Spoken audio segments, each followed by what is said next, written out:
BDCs as easily as the central bankers want to. But I think, yeah, commercial real estate is definitely a shoe that is dropping and has been dropping. And it's quite interesting to see what community banks will actually survive, or will it all just become the great big JP Morgan owns everything? That's what's happening as well. And again, when you go back to the office building bust, as we call it, one of our top trends, you're looking at the fact that they were overbuilt before this happened. Absolutely. There were too many before this happened. And there's going to be a crisis, and the numbers that they're coming out with just in office buildings is about $5 trillion worth of loans. And as you mentioned, it's the small and medium banks that have them. So the bigs will get bigger. Exactly. And you just saw what happened with JP Morgan Chase buying up First Republic. Oh, JP Morgan Chase, convicted of 5 felonies. Oh, one of them, you know a thing or two about precious metals. Mm-hmm. Oh, they rigged the precious metals market? Shocker. Oh, they only got fined $900 million for that. Yeah, the fines are just a cost of doing business. Nobody goes to jail with this. And they had to change the rules so that JP Morgan could buy First Republic, but they had to protect those uninsured deposits that, $30 billion that those 11 banks put into First Republic. Yeah. Right? So because the reality is the FDIC has no money. They have no money. They had to go borrow money from the Fed, went and borrowed money from the Treasury so it doesn't go to our debt limit, to loan it to the FDIC $148 billion when they only had $128 billion in their fund. And that was one bank. So yeah, that's why they took them over, because now that never came out of the FDIC. Although what I could not find, maybe you've been able to find it, but I have not been able to find what the terms of that deal is. So you know how sweet it is. A great site to go to that I find great banking information is Wall Street on Parade. Yes. Russ and Pam Martins, they do a terrific job. And they put a lot of these details in there, plus the $50 billion that the FDIC is guaranteeing JP Morgan Chase. So again, it's one big club and we ain't in it. It's a crime syndicate. And and again, this is why, we don't give financial advice. We have no advertisements in the Trends Journal. And I am very bullish on gold. And I had called the bottom of gold in September of 2022. Mm-hmm. And here's the story as I see it, and I'd like your feedback and see what you think. The Federal Reserve, we're going to find out they're either going to put a pause on interest rates, or maybe they might raise them another 25 basis points. We don't know at this point as we're having this conversation. But as they do all the time, they lower them in the run-up to the presidential elections. They do it all the time. They lower interest rates to boost up the people in power, because the people in power and they don't want to lose it. When that happens, the dollar is going to go down.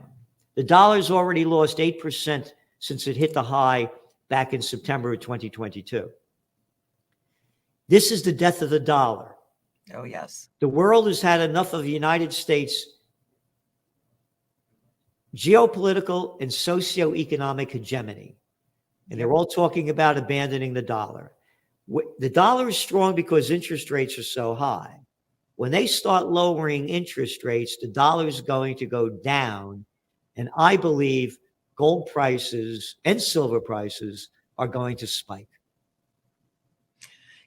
I'm glad you brought that up. And the reason why I'm laughing is because it's just like a big act. So, if we pay you interest, then of course, what value does gold have? Gold does not have to pay you interest because it's the safest thing that you can do. It's the only financial asset that has zero counterparty risk. So what you're really, talking about is the dollar against other fiat currencies But the reality is every single one of them has virtually no purchasing power value left. That's why we have to go to CBDCs. We have to go to a new system. And the tools that the central banks use to regulate the rate and speed of the inflation, which was built into the system at conception, are money printing and the interest rates. And to your point, they raised them to really try and, hey, implode the economy. They're getting what they want. Oh, yeah. Oh, yeah. They're getting what they want. But is the dollar really strong? No fiat currencies are really strong, and they're robbing you. So if you keep your wealth, I always like to say we vote with our wallets. We vote with our purses. So if you buy stocks or bonds or hold that garbage or annuities or any of those intangible Wall Street products, that's your vote. And your vote is to allow them to rob you conveniently for them. For me, I vote with this. By the way, because this is my vote, as is food, water, energy, security, barterability, wealth preservation, community, and shelter. And by the way, this past weekend, we put in the start of the kitchen orchard and the production orchard. So I'm really happy about that because I had a lot of long storage food in my bug out house, but I didn't have any, growing food. So Lindsay's been planting out the hot houses and now the trees are in. So I feel a lot better because I don't know how much time we have. Nah. Nobody does. The time is running. Well, two things. You keep mentioning the CBDCs. Yeah.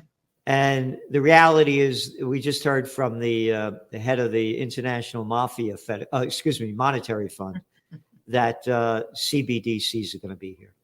Whether the people don't like it, but it's going to happen. Who cares what you want? Because what they're going to do, they're going to come up, make up a story. The Russians hacked the banking system or whatever, and we have to come out with a new currency. But don't worry about it; you get your money back. They want to know every penny that we spent, where we spent it, what we spent it on, so they could get all the tax dollars they could get from us, know everything that we're doing, and make more money off us through the big corporations as they give them all the data that they have all about us. So They're going to be doing this. This is going to happen. Right. And it's just a matter of time as I see it. So how do we protect it? You put your money outside of the system. That's the only way to do it. And you set yourself up to be as independent and self-sufficient inside of community. Community is, in my opinion, the single most important thing, because one person cannot do it, but together we are a whole lot stronger than we would otherwise be. But I'm not dependent upon the system. If everything shuts down tomorrow, I'm good. I've got food, water, energy, security, barterability, wealth preservation, community, and shelter. I've got all those key elements to sustain a reasonable standard of living. And you and your sister are always invited, by the way, Gerald. Thank you.